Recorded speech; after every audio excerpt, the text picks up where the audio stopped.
कसबा गणपती पुण्याचं ग्रामदैवत. शेकडो वर्षांपासून शेंदूर कवचात लपलेली ही मूर्ती आज अखेर आपल्या मूळ दिव्य स्वरूपात समोर आली आहे. तब्बल 900 किलो शेंदूर लेप काढल्यानंतर बाप्पाचं अतिशय मनोहारी आणि विलोभनीय रूप प्रकट झालं आहे. 15व्या शतकातील असल्याचा अंदाज असलेली ही मूर्ती चतुर्भुज आहे.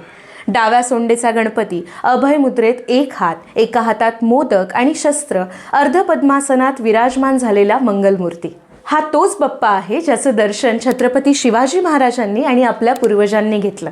आणि आज पुणेकरांचं भाग्य आहे की तीच मूळ मूर्ती पुन्हा एकदा डोळ्यासमोर आली आहे. 15 डिसेंबरपासून मंदिर बंद ठेवून ही संपूर्ण प्रक्रिया सुरू होती आणि नियोजित वेळेआधीच काम पूर्ण झालं. 31 डिसेंबरपासून मंदिर भाविकांसाठी खुलं करण्यात आलं. श्रद्धा, परंपरा आणि इतिहासाचा साक्षीदार म्हणजे कसबा गणपती. तुम्ही या मूळ मूर्तीचं दर्शन घ्यायला कधी जाणार आहात आम्हाला कमेंट बॉक्समध्ये नक्की कळवा.